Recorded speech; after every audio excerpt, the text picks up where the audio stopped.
Winfield Scott. Winfield Scott, June 13, 1786, May 29, 1866, was an American military commander and political candidate. He served as a general in the United States Army from 1814 to 1861, taking part in the War of 1812, the Mexican-American War, the early stages of the American Civil War, and conflicts with Native Americans. Scott was the Whig Party's presidential nominee in the 1852 election, but was defeated by Democrat Franklin Pierce. He was known as Old Fuss and Feathers for his insistence on proper military etiquette, as well as the Grand Old Man of the Army for his many years of service. Scott was born near Petersburg, Virginia, in 1786. After training as a lawyer and brief militia service, he joined the Army in 1808 as a captain of the light artillery. In the War of 1812, Scott served on the Canadian front, taking part in the Battle of Queenston Heights and the Battle of Fort George, and was promoted to brigadier general in early 1814. He served with distinction in the Battle of Chippawa, but was badly wounded in the subsequent Battle of Lundy's Lane. After the conclusion of the war, Scott was assigned to command army forces in a district containing much of the northeastern United States, and he and his family made their home near New York City.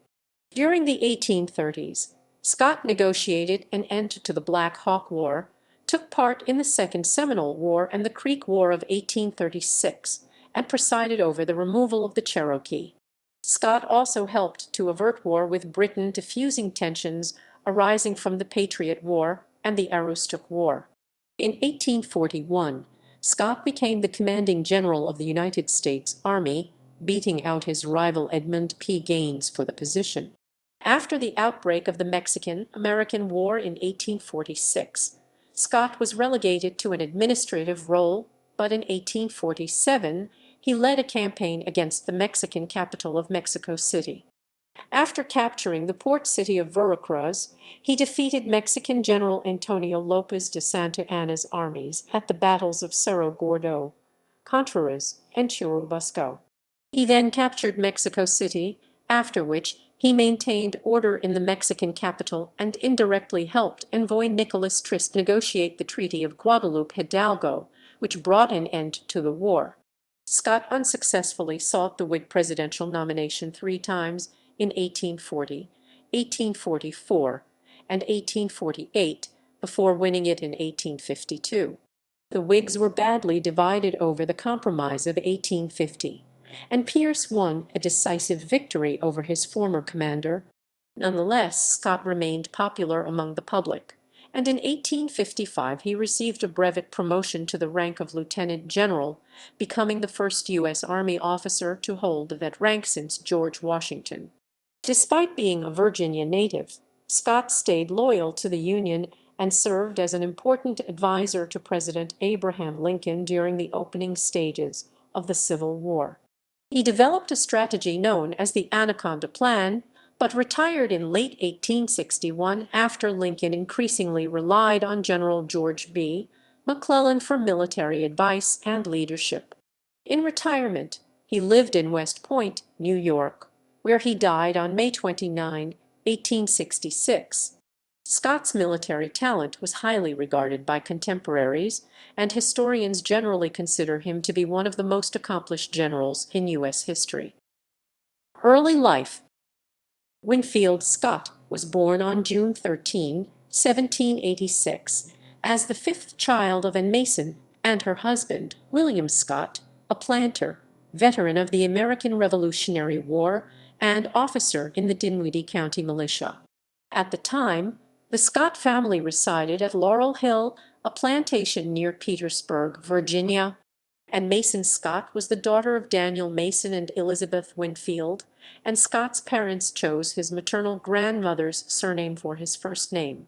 Scott's paternal grandfather, James Scott, had migrated from Scotland after the defeat of Charles Edward Stuart's forces in the Battle of Culloden. Scott's father died when Scott was 6 years old. His mother did not remarry. She raised Scott, his older brother James, and their sisters Mary, Rebecca, Elizabeth, Although Scott's family held considerable wealth, most of the family fortune went to James, who inherited the plantation. Scott's education included attendance at schools run by James Hargrave and James Ogilvy. In 1805, Scott began attending the College of William and Mary, but he soon left in order to study law in the office of Attorney David Robinson. His contemporaries in Robinson's office included Thomas Ruffin. While apprenticing under Robinson, Scott attended the trial of Aaron Burr, who had been accused of treason for his role in events now known as the Burr conspiracy. During the trial, Scott developed a negative opinion of the senior officer of the United States Army, General James Wilkinson, as the result of Wilkinson's efforts to minimize his complicity in Burr's actions by providing forged evidence and false, self-serving testimony. Scott was admitted to the bar in 1806 and practiced in Dinwiddie. In 1807, Scott gained his initial military experience as a corporal of cavalry in the Virginia militia, serving in the midst of the Chesapeake Leopard affair. Scott led a detachment that captured 8 British sailors who had attempted to land in order to purchase provisions. Virginia authorities did not approve of this action, fearing it might spark a wider conflict, and they soon ordered the release of the prisoners. Later that year, Scott attempted to establish a legal practice in South Carolina, but was unable to obtain a law license because he did not meet the state's 1-year residency requirement. Early career, 1807–1815. First years in the Army. In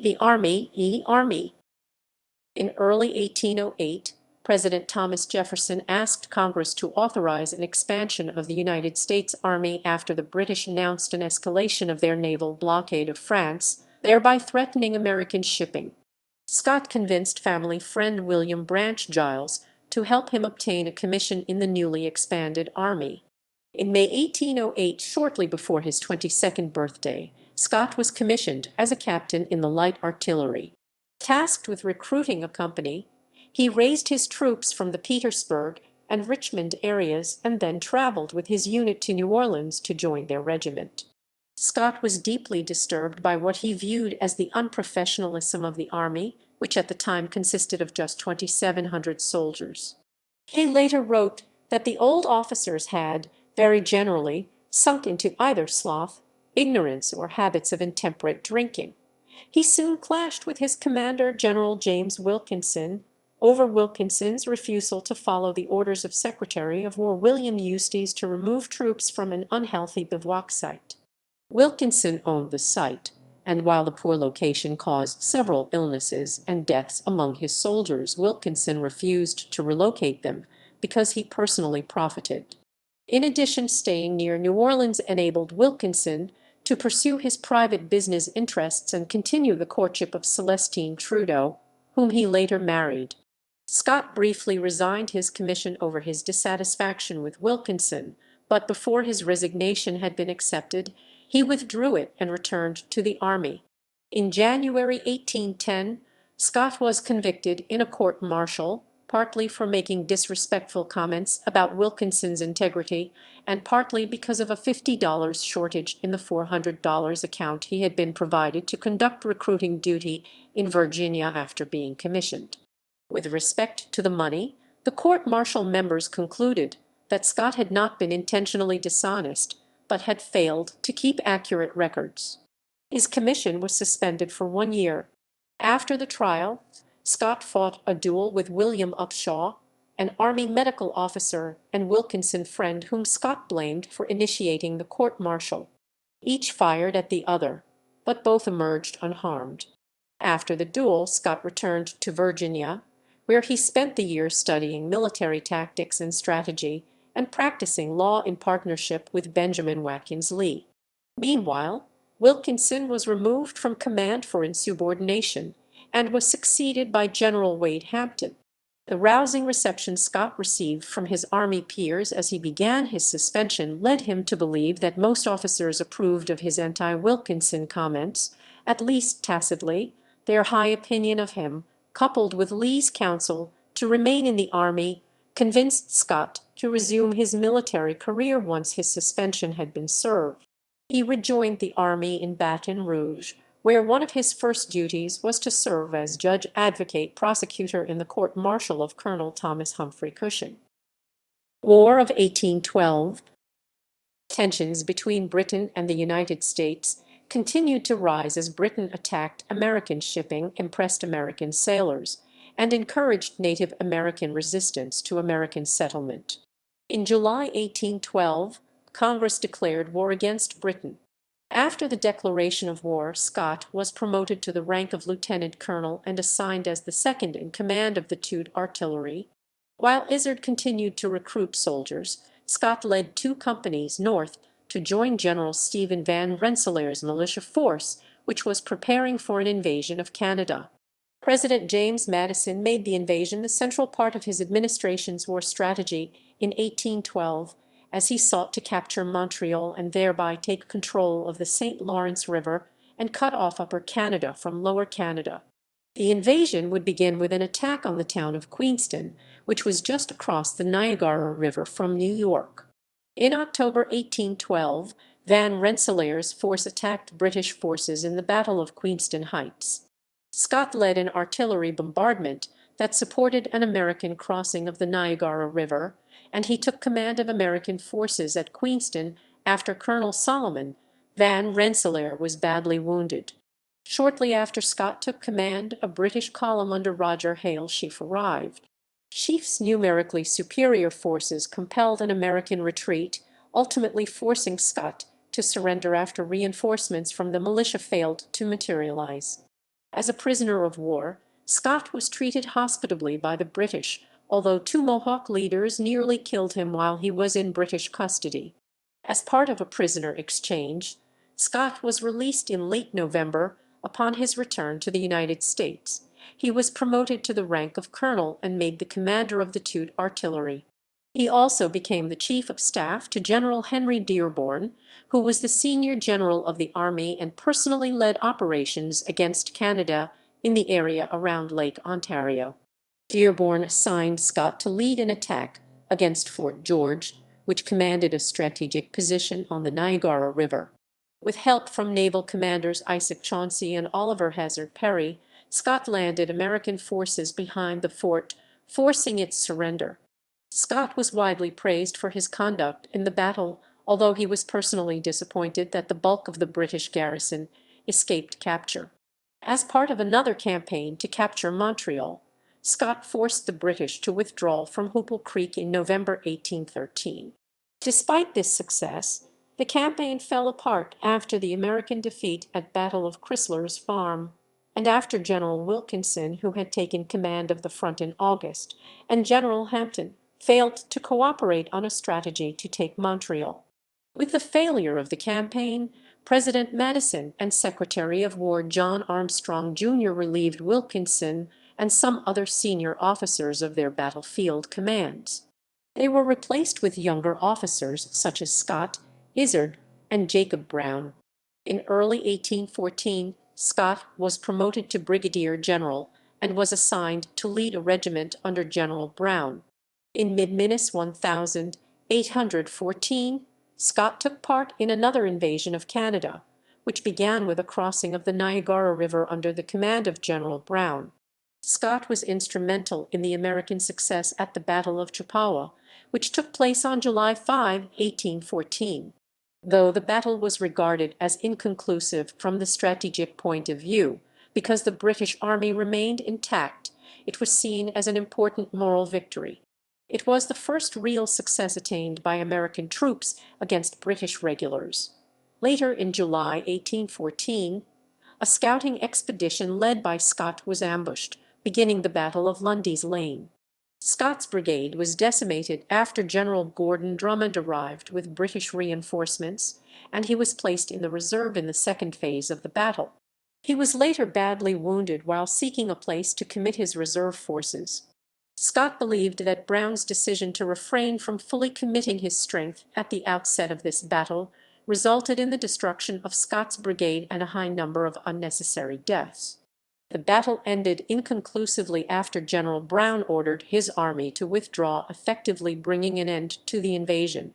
Scott spent the next months convalescing under the supervision of military doctors and physician Philip Singh Physic. Scott's performance at the Battle of Chippawa had earned him national recognition. He was promoted to the brevet rank of Major General and awarded a Congressional Gold Medal.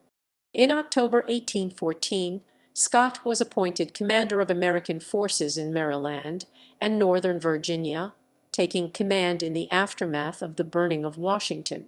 The War of 1812 came to an effective end in February 1815, after news of the signing of the Treaty of Ghent, which had been signed in December 1814, reached the United States. In 1815, Scott was admitted to the Pennsylvania Society of the Cincinnati as an honorary member, in recognition of his service in the War of 1812. Scott's Society of the Cincinnati insignia, made by silversmiths Thomas Fletcher and Sidney Gardiner of Philadelphia, was a one-of-a-kind, solid gold eagle measuring nearly 3 inches in height. It is one of the most unique military society insignias ever produced. There are no known portraits or photographs of Scott wearing the insignia, which is now in the collection of the United States Military Academy Museum. Family. In March 1817, Scott married Maria de Hart Mayo, 1789–1862. She was the daughter of Abigail Me de Hart Mayo and Colonel John Mayo, a wealthy engineer and businessman who came from a distinguished family in Virginia. Scott and his family lived in Elizabethtown, New Jersey for most of the next 30 years. Beginning in the late 1830s, Maria spent much of her time in Europe because of a bronchial condition, and she died in Rome in 1862. They were the parents of 7 children, 5 daughters and 2 sons. Maria Mayo Scott, 1818–1833, who died unmarried. John Mayo Scott, 1819–1820, who died young. Virginia Scott, 1821–1845, who became Sister Mary Emanuel of the Georgetown Convent of Visitation Nuns. Edward Winfield Scott, 1823–1827, who died young. Cornelia Winfield Scott, 1825–1885, who married Brevet Brigadier General Henry Lee Scott, 1814–1866, no relation, Winfield Scott's aide-de-camp and Inspector General of the Army. Adeline Camilla Scott, 1831–1882, who married Gould Hoyt, 1818–1883, a New York City businessman. Marcella Scott, 1834–1909, who married Charles Carroll McTavish, 1818–1868, the grandson of Richard Catton and a member of Maryland's prominent Carroll family. Mid-career, 1815–1841. Post-war years. With the conclusion of the War of 1812, Scott served on a board charged with demobilizing the Army and determining who would continue to serve in the officer corps. Andrew Jackson and Brown were selected as the Army's 2 major generals, while Alexander Macomb, Edmund P. Gaines Scott, and Eleazer Wheelock Ripley would serve as the Army's 4 brigadier generals.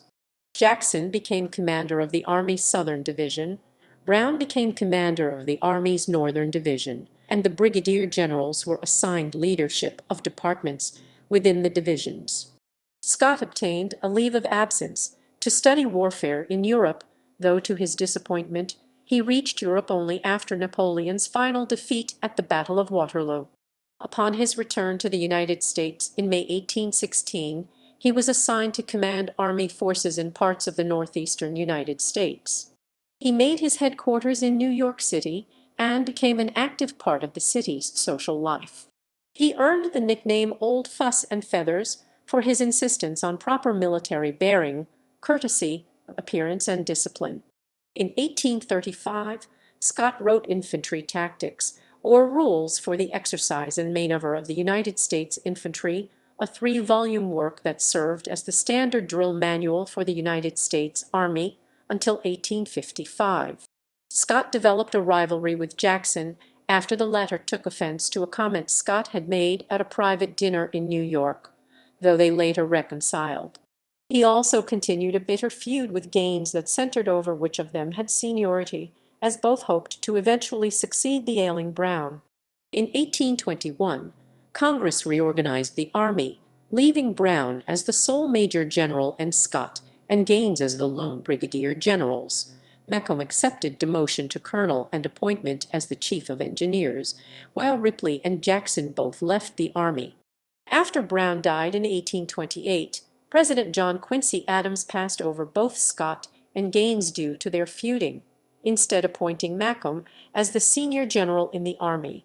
Scott was outraged at the appointment and asked to be relieved of his commission, but he ultimately backed down. Black Hawk War and Nullification Crisis. In 1832, President Andrew Jackson ordered Scott to Illinois to take command of a conflict known as the Black Hawk War.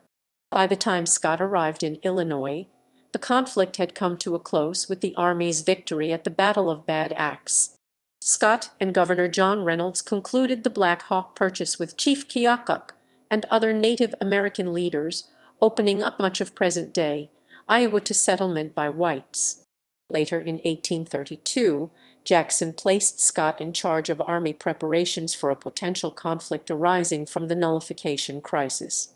Scott traveled to Charleston, South Carolina, the center of the Nullification movement, where he strengthened federal forts but also sought to cultivate public opinion away from secession. Ultimately, the crisis came to an end in early 1833 with the passage of the Tariff of 1833. Indian removal. President Jackson initiated a policy of Indian removal, relocating Native Americans to the west of the Mississippi River.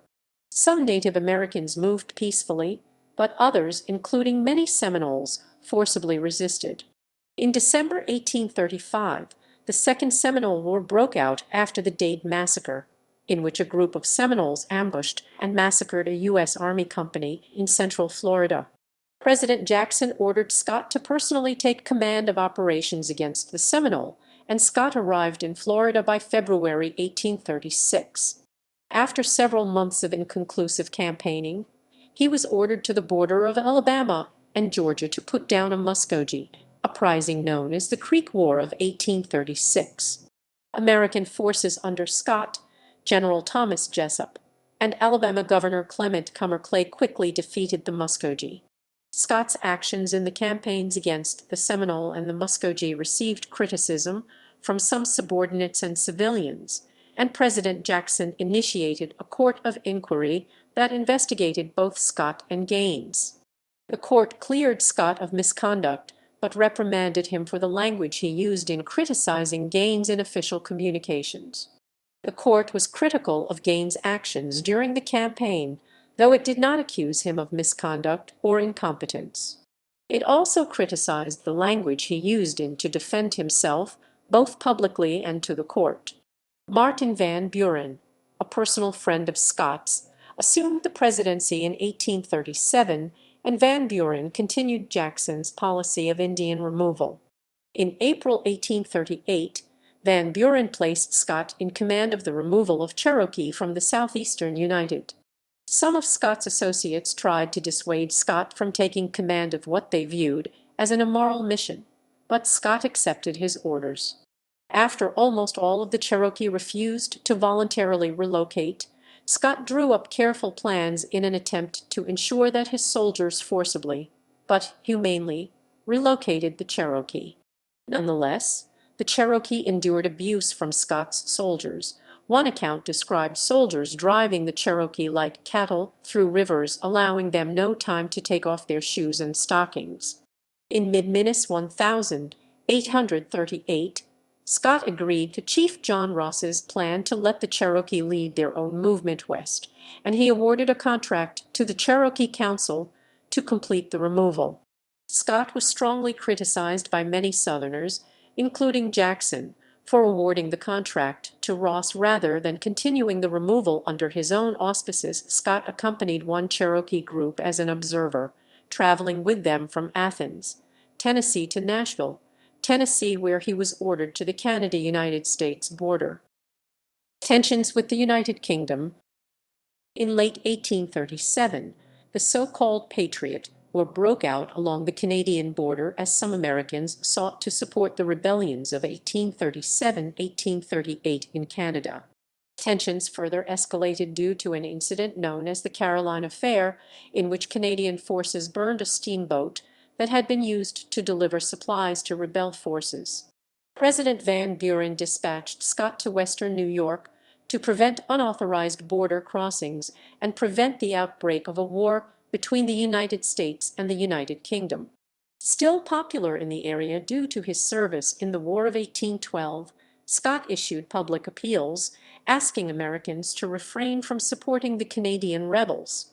In late 1838, a new crisis known as the Aroostook War broke out over a dispute regarding the border between Maine and Canada, which had not been conclusively settled in previous treaties between Britain and the United States. Scott was tasked with preventing the conflict from escalating into a war. After winning the support of Governor John Fairfield and other Maine leaders, Scott negotiated a truce with John Harvey, who commanded British forces in the area. Presidential election of 1840. In the mid-1830s, Scott joined the Whig Party, which was established by opponents of President Jackson. Scott's success in preventing war with Canada under Van Buren confirmed his popularity with the broad public, and in early 1839 newspapers began to mention him as a candidate for the presidential nomination at the 1839 Whig National Convention. By the time of the convention, in December 1839, party leader Henry Clay and 1836 presidential candidate William Henry Harrison had emerged as the two front-runners, but Scott loomed as a potential compromise candidate if the convention deadlocked. After several ballots, the convention nominated Harrison for president. Harrison went on to defeat Van Buren in the 1840 presidential election, but he died just 1 month into his term. Commanding General 1841–1861. Service under Tyler. On June 25, 1841, Macomb died, and Scott and Gaines were still the two most obvious choices for the position of commanding general of the United States Army. Secretary of War John Bell recommended Scott, and President Tyler approved. Scott was also promoted to the rank of Major General.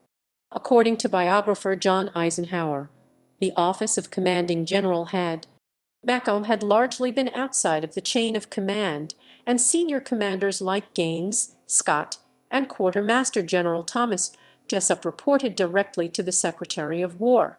Despite Scott's efforts to invigorate the office, he enjoyed little influence with President Tyler, who quickly became alienated from most of the rest of the Whig Party after taking office.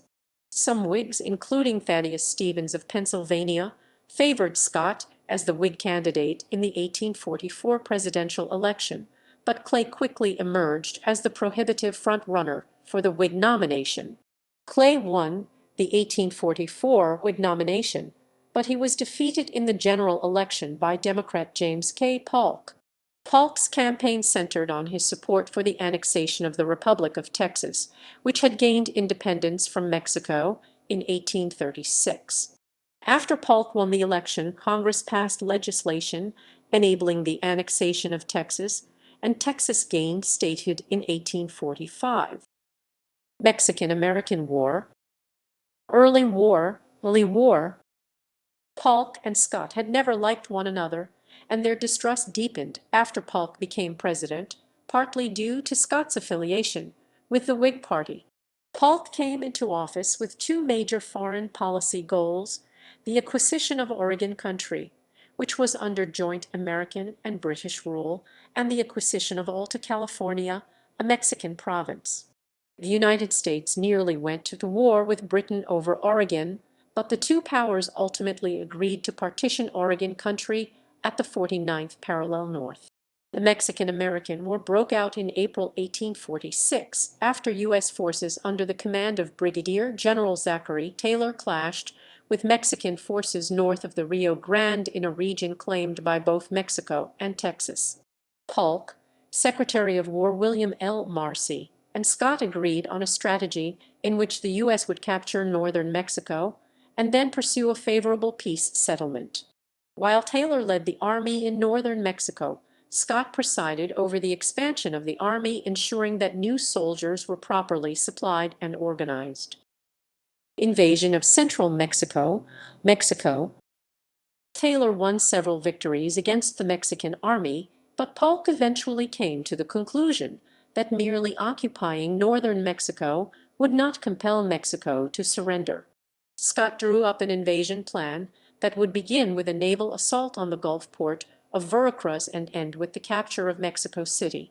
With Congress unwilling to establish the rank of lieutenant general for Democratic Senator Thomas Hart Benton, Polk reluctantly turned to Scott to command the invasion.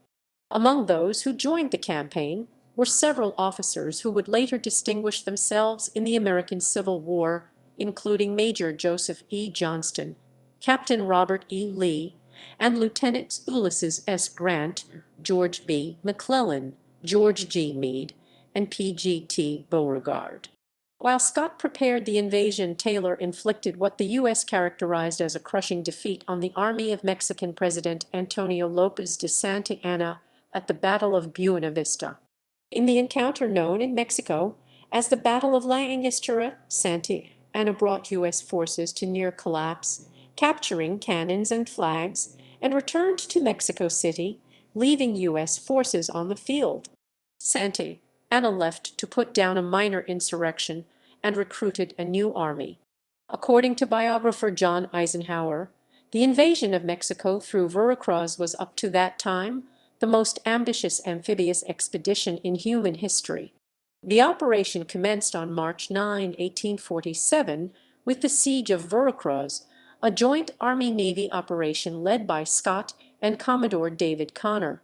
After safely landing his 12,000-man army, Scott encircled Veracruz and began bombarding it. The Mexican garrison surrendered on March 27. Seeking to avoid a mass uprising against the American invasion, Scott placed a priority on winning the cooperation of the Catholic Church. Among other initiatives designed to show respect for church property and officials, he ordered his men to salute Catholic priests on the streets of Veracruz. After securing supplies and wagons, Scott's army began the march towards Jalapa, a city on the way to Mexico City. Meanwhile, Polk dispatched Nicholas Trist, Secretary of State James Buchanan's chief clerk, to negotiate a peace treaty with Mexican leaders. Though they initially feuded, Scott and Trist eventually developed a strong working relationship. In mid-April, Scott's force met Santa Anna's army at Cerro Gordo, a town near Jalapa. Santa Anna had established a strong defensive position, but he left his left flank undefended on the assumption that dense trees made the area impassable. Scott decided to attack Santa Anna's position on two fronts, sending a force led by David E. Twiggs against Santa Anna's left flank, while another force, led by Gideon Pillow, would attack Santa Anna's artillery. In the Battle of Cerro Gordo, Pillow's force was largely ineffective, but Twiggs and Colonel William S. Harney captured the key Mexican position of El Telegrafo in hand-to-hand fighting. Mexican resistance collapsed after the capture of El Telegrafo. Santa Anna escaped the battlefield and returned to Mexico City, but Scott's force captured about 3,000 Mexican soldiers. After the battle, Scott continued to press towards Mexico City, cutting him and his army off from his supply base at Veracruz. Mexico City.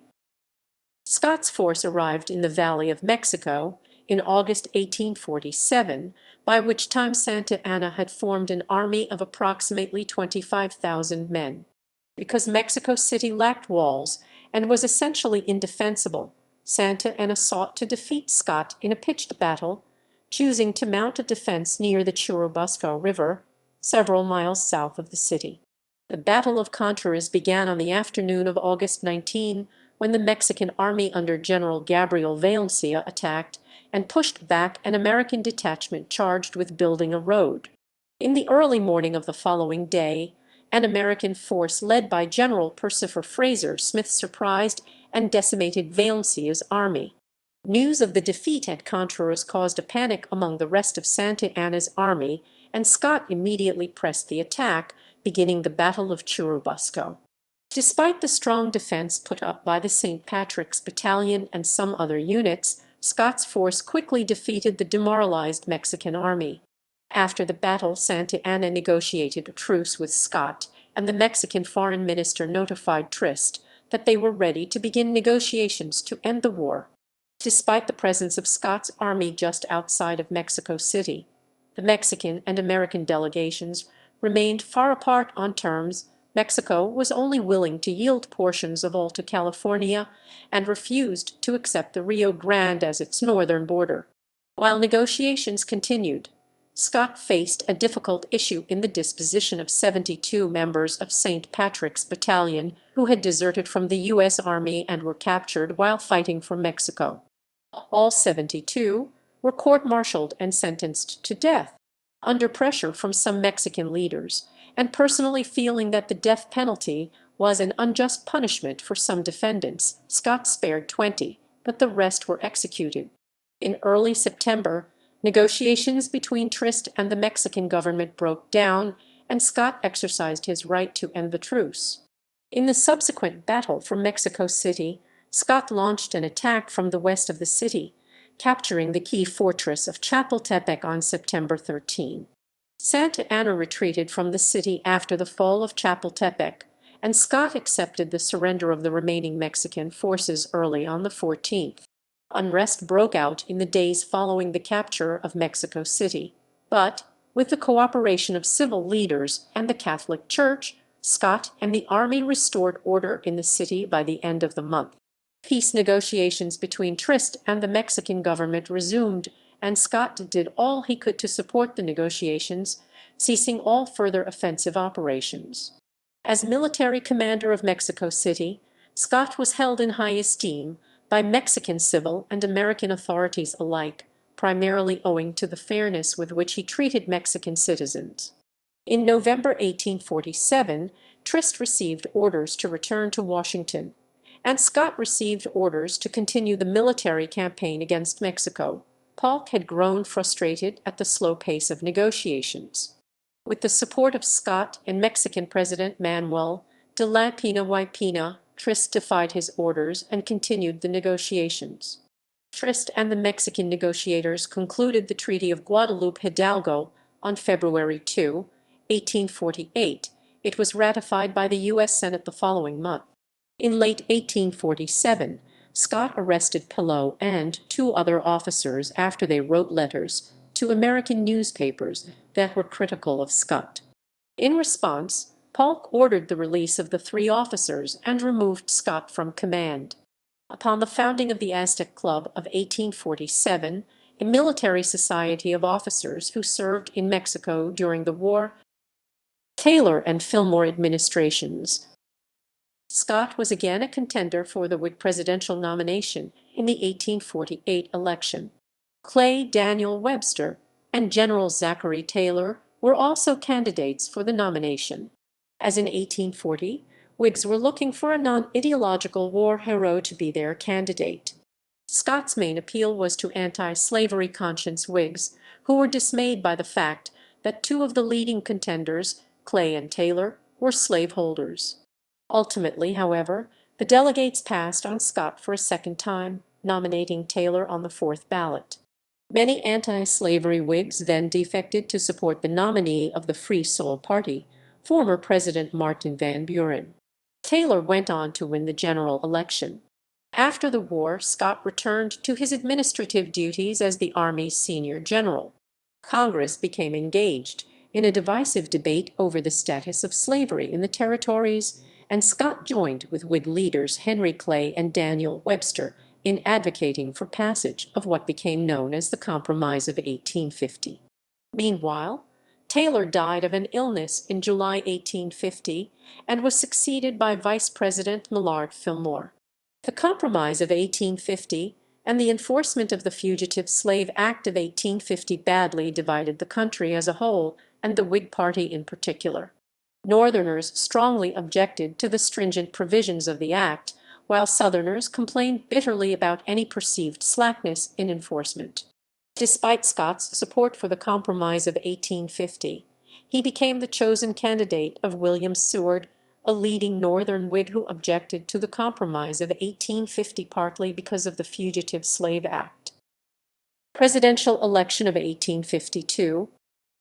By early 1852, the three leading candidates for the Whig presidential nomination were Scott, who was backed by anti-compromise Northern Whigs, President Fillmore, the first choice of most Southern Whigs, and Secretary of State Webster, whose support was concentrated in New England.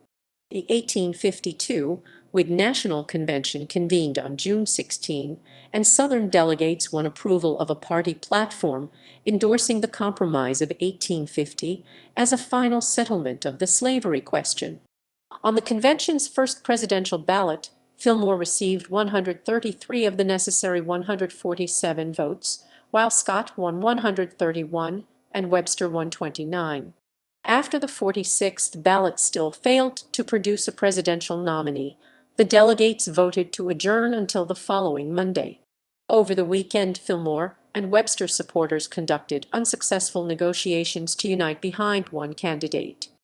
On the 48th ballot, Webster delegates began to defect to Scott, and the general gained the nomination on the 53rd ballot.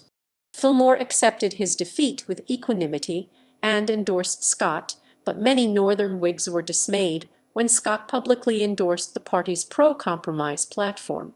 Despite the party's effort to appeal to Southerners by nominating William Alexander Graham of North Carolina for vice president, many Southern Whigs, including Alexander H. Stephens and Robert Toombs, refused to support Scott. The 1852 Democratic National Convention nominated dark horse candidate Franklin Pierce, a Northerner sympathetic to the Southern view on slavery who had served under Scott as a brigadier general during the Mexican War. Pierce had resigned from the U.S. Senate in 1842 and had briefly held only the minor office of United States Attorney for the District of New Hampshire since then, but emerged as a compromise candidate partly because of his service under Scott in the Mexican-American War. The Democrats attacked Scott for various incidents from his long public career, including his court-martial in 1809 and the hanging of members of the St. Patrick's Battalion during the Mexican-American War. Scott proved to be a poor candidate who lacked popular appeal, and he suffered the worst defeat in Whig history. In the South, distrust and apathy towards Scott led many Southern Whigs to vote for Pierce or to sit out the election, and in the North, many anti-slavery Whigs voted for John P. Hale of the Free Soil Party. Scott won just 4 states and 44% of the popular vote, while Pierce won just under 51% of the popular vote and a large majority of the electoral vote. Pierce and Buchanan administrations. After the 1852 election, Scott continued his duties as the senior officer of the Army. He maintained cordial relations with President Pierce, but frequently clashed with Pierce's Secretary of War Jefferson Davis over issues like travel expenses. Despite his defeat in the 1852 presidential election, Scott remained broadly popular, and on Pierce's recommendation, in 1855 Congress passed a resolution promoting Scott to brevet lieutenant general. Scott was the first U.S. Army officer since George Washington to hold the rank of lieutenant general. He also earned the appellation of the Grand Old Man of the Army for his long career. The passage of the 1854 Kansas-Nebraska Act and the outbreak of violent confrontations between pro-slavery and anti-slavery forces in Kansas exacerbated sectional tensions and split both major parties. Pierce was denied re-nomination in favor of James Buchanan, while the Whig Party collapsed. In the 1856 presidential election, Buchanan defeated John C. Fremont of the anti-slavery Republican Party and former President Fillmore, the candidate of the Nativist American Party. Sectional tensions continued to escalate after the Supreme Court handed down its decision in Dred Scott v. Sanford. Buchanan proved incapable of healing sectional divides, and some leading Southerners became increasingly vocal in their desire to secede from the Union. In 1859, Buchanan assigned Scott to lead a mission to settle a dispute with Britain over the ownership of the San Juan Islands in the Pacific Northwest. Scott reached an agreement with British official James Douglas to reduce military forces on the islands, thereby resolving the so-called Pig War. In the 1860 presidential election, the Republicans nominated Abraham Lincoln, while the Democrats split along sectional lines, with Northern Democrats supporting Senator Stephen A. Douglas and Southern Democrats supporting Vice President John C. Breckinridge. Lincoln won the election, taking just 44% of the popular vote, but winning a majority of the electoral vote due to his support in the North despite his name not being on the ballot in many Southern states. Fearing the possibility of imminent secession, Scott advised Buchanan and Secretary of War John B. Floyd to reinforce federal forts in the South. He was initially ignored, but Scott gained new influence within the administration after Floyd was replaced by Joseph Holt in mid-December. With assistance from Holt and newly appointed Secretary of State Jeremiah S. Black, Scott convinced Buchanan to reinforce or resupply Washington, D.C., Fort Sumter near Charleston, South Carolina, and Fort Pickens near Pensacola, Florida. Meanwhile, several Southern states seceded, formed the Confederate States of America, and chose Jefferson Davis as president. Because Scott was from Virginia, Lincoln sent an envoy, Thomas S. Mather, to ask whether Scott would remain loyal to the United States and keep order during Lincoln's inauguration. Scott responded to Mather, "I shall consider myself responsible for Lincoln's safety. If necessary, I shall plant cannon at both ends of Pennsylvania Avenue, and if any of the Maryland or Virginia gentlemen who have become so threatening and troublesome show their heads or even venture to raise a finger, I shall blow them to hell." Scott helped ensure that Lincoln arrived in Washington safely, and ensured the security of Lincoln's inauguration, which ultimately was conducted without a major incident. Lincoln administration. By the time Lincoln assumed office, 7 states had declared their secession and had seized federal property within their bounds, but the United States retained control of the military installations at Fort Sumter and Fort Pickens. Scott advised evacuating the forts on the grounds that an attempted resupply would inflame tensions with the South and that Confederate shore batteries made resupply impossible. Lincoln rejected the advice and chose to resupply the forts, although Scott accepted the orders. His resistance to the resupply mission, along with poor health, undermined his status within the administration. Nonetheless, he remained a key military advisor and administrator. On April 12, Confederate forces began an attack on Fort Sumter, forcing its surrender the following day. On April 15, Lincoln declared that a state of rebellion existed and called up tens of thousands of militiamen. On the advice of Scott, Lincoln offered Robert E. Lee command of the Union forces, but Lee ultimately chose to serve the Confederacy.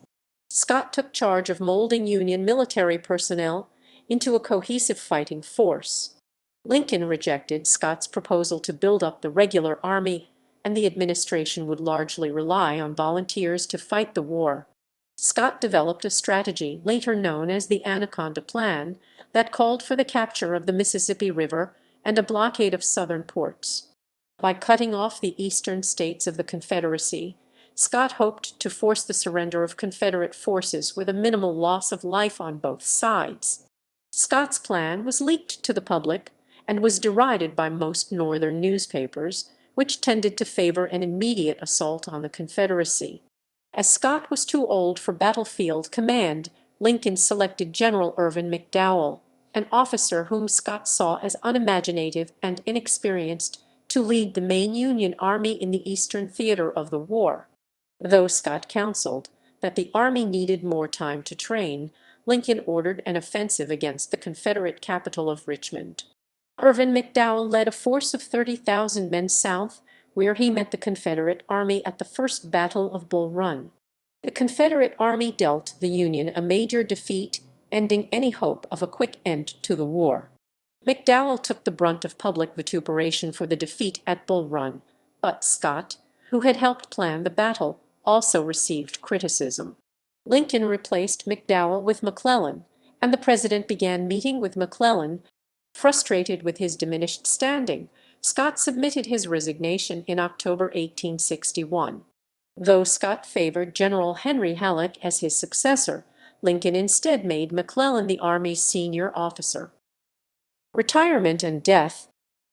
Scott was very heavy in his last years of service, and was unable to mount a horse or walk more than a few paces without stopping to rest. He was often in ill health and suffered from gout, dropsy, rheumatism, and vertigo. After retiring, he traveled to Europe with his daughter Cornelia and her husband H. L. Scott.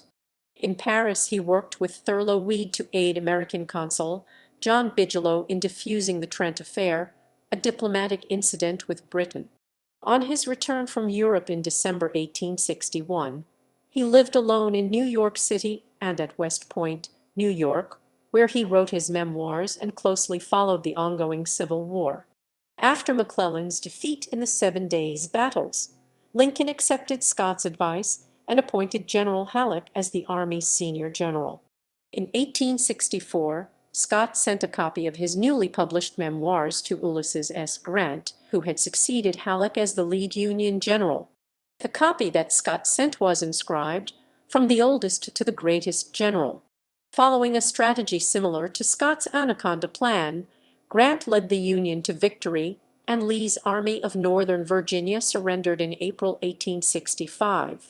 On October 4, 1865, Scott was elected as a companion of the Pennsylvania Commandery of the Military Order of the Loyal Legion of the United States and was assigned insignia number 27.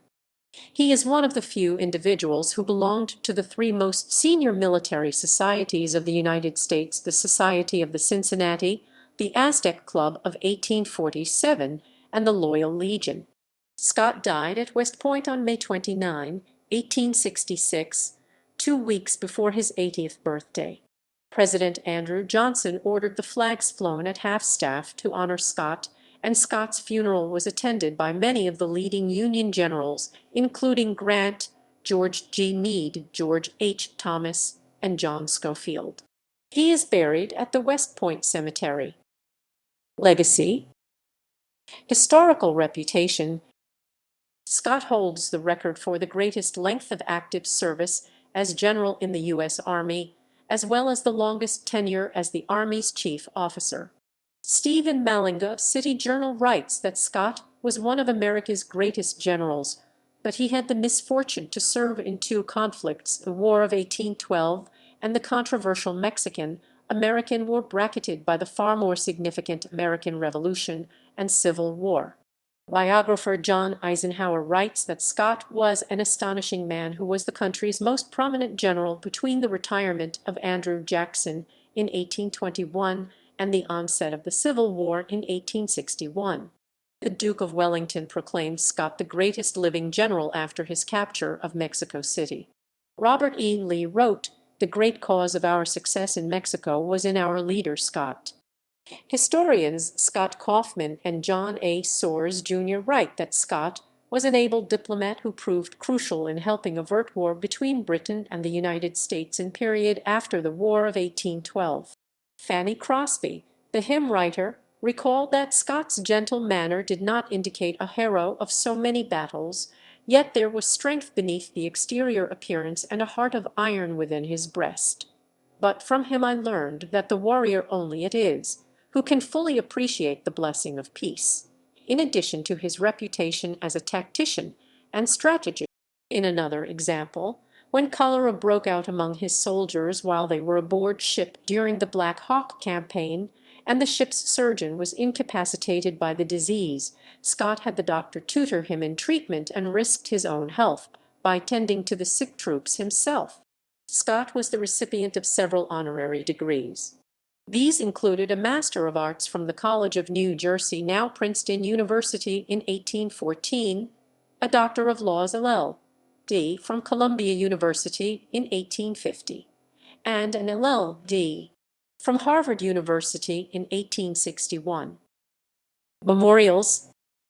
Scott has been memorialized in numerous ways. Scott County, Iowa in the state of Iowa, Scott County, Kansas, Scott County, Virginia, Scott County, Minnesota, and Scott County, Tennessee were all named for him. Communities named for Scott include Winfield, Illinois, Winfield, Indiana, Winfield, Iowa, Winfield, Alabama, and Winfield, Tennessee, Fort Scott, Kansas, and Scott Depot and Winfield, West Virginia. Other things named for Scott include Lake Winfield Scott in Georgia, Mount Scott in Oklahoma, and the Scott's oriole, a bird. A statue of Scott stands at Scott Circle in Washington, D.C. Scott was also honored by having his likeness depicted on a U.S. postage stamp. A paddle steamer named Winfield Scott launched in 1850, and a U.S. Army tugboat in service in the 21st century is named Winfield Scott. Various individuals, including officers Union General Winfield Scott Hancock, Confederate General Winfield Scott Featherston, and Admiral Winfield Scott Schley, were named after General Scott. The U.S. Army Civil Affairs Association views General Scott as the father of civil affairs, and the regimental award medallions bear his name.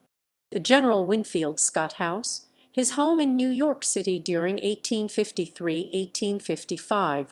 Scott's papers are held by the William L. Clements Library at the University of Michigan at Ann Arbor, Michigan. Dates of rank. During his career, which ended with his retirement on November 1, 1861, Scott was promoted from captain to brevet lieutenant general. The effective dates of his promotions were: in popular culture, Scott's fame and political career led to the creation of several musical pieces named for him. In 1848, Hall, a Boston publisher, produced the Scott and Taylor Almanac to capitalize on the name recognition of the Mexican-American War's two most famous generals.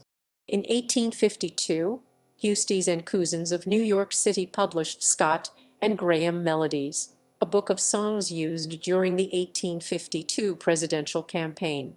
Another book of songs used by Whig campaigners in 1852, The Scott Songster, was published by Edwards and Goshorn of Cincinnati. In 1861, Stephen Glover created in Scott's honor an instrumental music piece, General Scott's Grand Review March. Actor Roy Gordon portrayed Scott in the 1953 film Kansas Pacific. Scott was played by Patrick Bergin in the 1999 film One Man's Hero, a drama about the Mexican-American War's St. Patrick's Battalion. General references: